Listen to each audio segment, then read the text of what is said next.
ಬಸ್ಗಳ ಓಡಾಟ ಇಲ್ಲ. ಮಹಿಳೆಯರಿಗೆ ಫ್ರೀ ಬಸ್ ಅಂತ ಹೇಳ್ತಲ್ಲ, ಪ್ರತಿದಿನ ಫ್ರೀ ಬಸ್, ಇವತ್ತು ಬಸ್ ಕಡಿಮೆ. ರಾಜ್ಯ ಸರ್ಕಾರ ಹೇಳ್ತಾ ಇದ್ರು ನಾವು ಪಾಪರಾಗಿಲ್ಲ, ಸರ್ಪ್ಲಸ್ ಹಣ ಇದೆ, ಹಣ ಕೊಡಿತಾ ಇದೆ,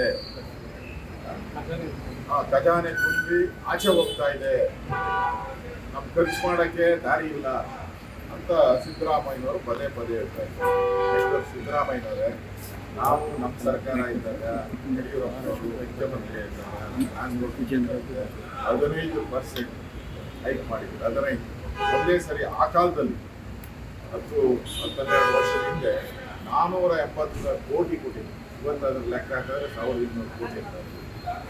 ಅವರೆಲ್ಲ ಬೇಡಿಕೆ, ಯಾವ ಬೇಡಿಕೆನೂ ಅವತ್ತು ತೀರಿಸಿದ್ದಿಲ್ಲ. ಪ್ರತಿಯೊಂದು ಬೇಡಿಕೆನ ನಾವು ಕೊಟ್ಟಿಲ್ಲ. ಈಗ ಎವ್ರಿ 4 ಇಯರ್ಸ್ ಅದನ್ನು ಕೊಡಬೇಕು.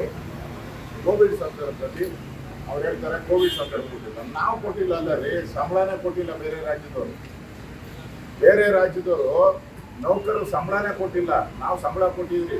ಇಡೀ ಪ್ರಪಂಚದಲ್ಲಿ ಯಾರು ಕೊಟ್ಟೇ ಇಲ್ಲ, ನಾವು ಸಂಬಳ ಕೊಟ್ಟಿದ್ದೀವಿ.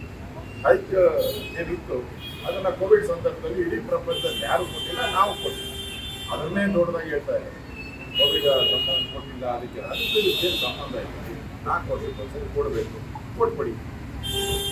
ನಿಮ್ಮ ಹತ್ರ ದುಡ್ಡು ಸರ್ಪ್ಲಸ್ ಇದೆ, ಯಾಕೆ ಅವ್ರಿಗೆ ಅವರ ಹೊಟ್ಟೆ ಮೇಲೆ ಕಣ್ಣೀರು ಬಂದೆ ಆಗ್ತದೆ.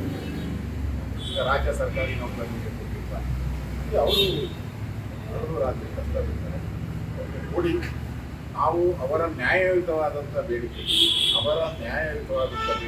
ನಾವು ಬೆಂಬಲವನ್ನು ಕೊಟ್ಟಿದ್ದೀವಿ. ಈಗಾಗಲೇ ರಾಜ್ಯ ಅಧ್ಯಕ್ಷರು ಒಂದು ವಾರದಿಂದಲೇ ಅನೌನ್ಸ್ ಮಾಡಿದ್ದಾರೆ, ಬೆಂಬಲ ಕೊಟ್ಟಿದ್ದೀವಿ ಅಂತ. ಮೊನ್ನೆನೂ ಕೂಡ ನಮ್ಮನ್ನು ಭೇಟಿ ಮಾಡಿದ್ವಿ.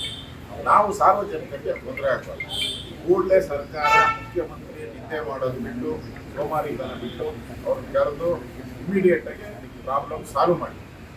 ಇಲ್ಲ ನಿಮ್ಮ ಕೈಲಿ ಆಗಲ್ಲ ಅಂದರೆ ಅಧಿಕಾರ ಬಿಟ್ಟು ಮನೆ ಕಡೆ ಹೋಗಿ, ನಮ್ಗೆ ಯೋಗ್ಯತೆ ಇಲ್ಲ ಮನೆ ಹೋಗಿ.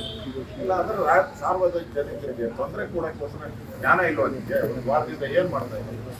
ಅವ್ರು ಕರೆದು ಮಾತಾಡಿ, ಅಟ್ಲೀಸ್ಟ್ ಅವ್ರಿಗೆ ಎಷ್ಟು ಬೇಡಿಕೆ ಈಡೇರಿಸ್ತೀರಿ, ಎಷ್ಟು ಕೊಡ್ತೀರಿ ಅದು ಫಾರ್ಮುಲಾ ಆದರೂ ಮಾಡಿ ಕೊಡಬೇಕಾಯ್ತು. ಅದನ್ನು ಮಾಡದೆ ಸಾರ್ವಜನಿಕರಿಗೆ ತೊಂದರೆ ಕೊಡ್ತಾ ಇದ್ರ ಈ ಶಾಪ ನಿಮಗೆ ತಡ್ಡುತ್ತೆ. ಈ ಸರ್ಕಾರ ಪಾಪರಾಗಿರೋ ಸರ್ಕಾರ, ಖಜಾನೆ ಖಾಲಿಯಾಗಿರೋ ಸರ್ಕಾರ ಈ ಒಂದು ಬೇಡಿಕೆಯನ್ನು ಈಡೇರಿಸಬೇಕು ಅಂತ ಹೇಳಿ ಆಗ್ರಹವನ್ನು ಮಾಡಿ.